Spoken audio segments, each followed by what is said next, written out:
When Apex Legends very sneakily released in 2019, it was certainly a bit unexpected. Developer Respawn, at the time known best for their Titanfall series, opted to rely on influencers to quickly drum up hype the day before it was released to the world, instead of the grandeur of a regular marketing campaign. The result?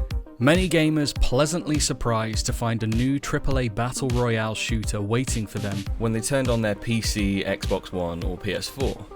The Battle Royale genre was in its infancy at the time, and Apex Legends certainly boosted its popularity. Its unique but recognizable art style and setting, nods to its predecessors, and game-changing mechanics definitely earned Apex its rightful place alongside its peers. But how about now? How's Apex Legends held up now it's reached its half-decade milestone? Let's take a look in Time Capsule.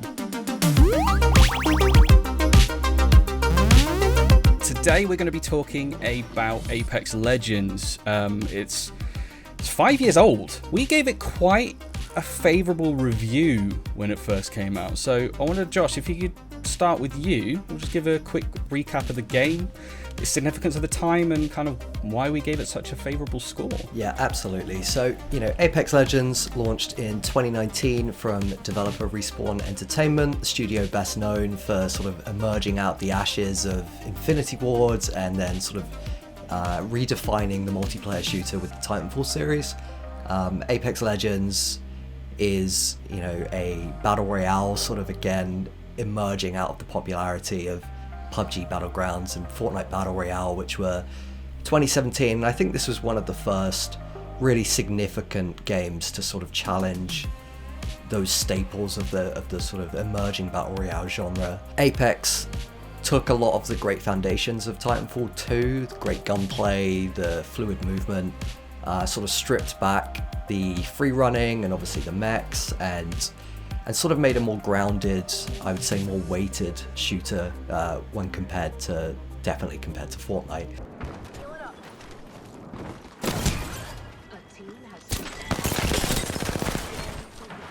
And in terms of our original review, I believe at the time we said it was an immaculate battle royale that, sort of pushed past a lot of the free-to-play or other free-to-play offerings with that sort of high-quality bar. And then, it's obviously had an interesting journey over the last 5 years as well. Why don't we talk about that kind of journey? Will, how do you think it's held up over the past 5 years? Like, what's it like today? You said just before we're recording that you actually played some fairly recently. What do you kind of think? Yeah, so I played it quite regularly for basically since it came out for like the first 3 years, I think, and then sort of quite suddenly dropped off. But I think that's less to do with me finding like the game bad or like it changing in some significant way, and more to do with my own sort of attitude towards service games. Going back to the kind of original review, I think it's hard to argue that it's immaculate now. I think definitely at the time it was a very innovative game, especially in terms of like Josh was saying about competing with the sort of other battle royales. Obviously, gunplay, great ping system, and obviously all the heroes and their abilities and stuff like that. But now it's just got so complicated by comparison. Like, I don't know if you're a new player, I don't know how you get into it and stay there. Like, there's obviously so many more legends in the way. I think there were 10 at launch, and you had to unlock 4 of those as well, so it's not even like you had all 10 to begin with, and now there's I'm pretty sure over 20, well over 20, and obviously each one has their own abilities. They also earlier added the whole upgrade system, so you've now got mid-match upgrades which change things even more. There's obviously so many guns, and they're constantly rotating in and out. So yeah, it's just very complicated, and obviously like they've tried to sort of be a bit more experimental with it. Like now there's like the mixtape playlists, which has like sort of TDM and the sort of domination control type mode, and like gun game, I think it's called Gun Run,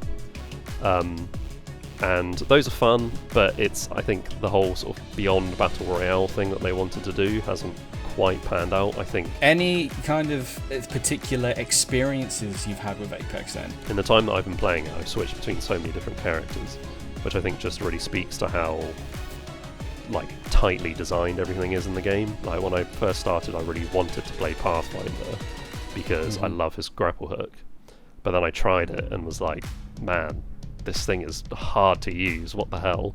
And I absolutely loved using the grapple hook in Titanfall 2. And then, after the game had been out a couple of weeks, people sort of figured out the movement tech and stuff. So then I went back to Pathfinder, and I think even to this day, I think he's still the legend that I've got the most wins and kills on, I think. Definitely the most kills.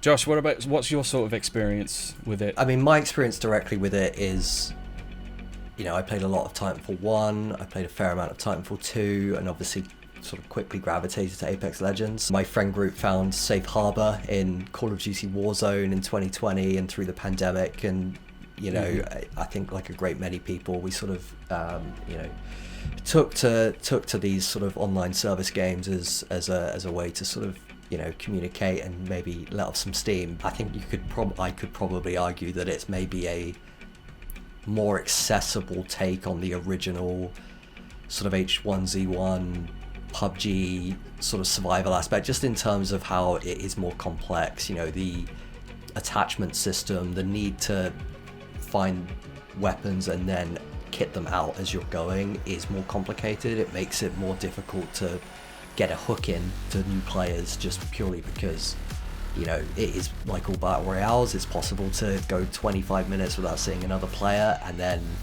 get killed before you've even been spotted. Something we find with the video game industry is everything's cyclical.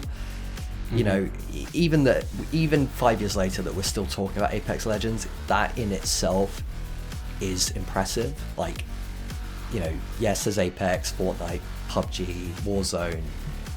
Then on the co-op side, stuff like Sea of Thieves, those Valorant, Counter-Strike 2 on the shooter side, like those things are still going, they're still popular, but how many games have come and gone in that time? Like it is a milestone that 5 years later, these things are still popular, they're still receiving constant updates, and the player bases are still shifting and changing. Like that's just not something that really happened in previous generations. Do you think the review score holds up? Yeah, I think absolutely. I think it's obviously difficult to judge a live service. Like so much has happened in the last 5 years that it's difficult to look past the individual successes and highs and lows. But I think broadly speaking, if you think about why Apex worked, like all of those core elements are still in place. The ping system that it introduced,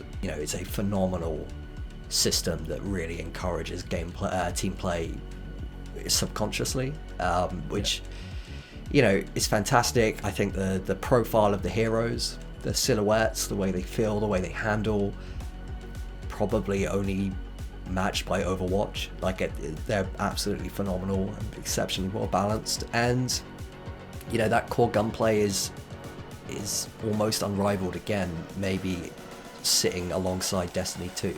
I think absolutely. I think if we were to review Apex Legends right now, regardless of what issues it may or may not have had with its battle pass or how changes in different seasons may have been received, the truth of it is the core is still phenomenal, and there are very few shooters that have the quality bar and the balance that Apex Legends does. So yeah, I absolutely stand by that review score. Good to hear. Awesome. Thank you guys both so much for joining me today. Love to have you back on again. But yeah, until next time, thank you guys for watching.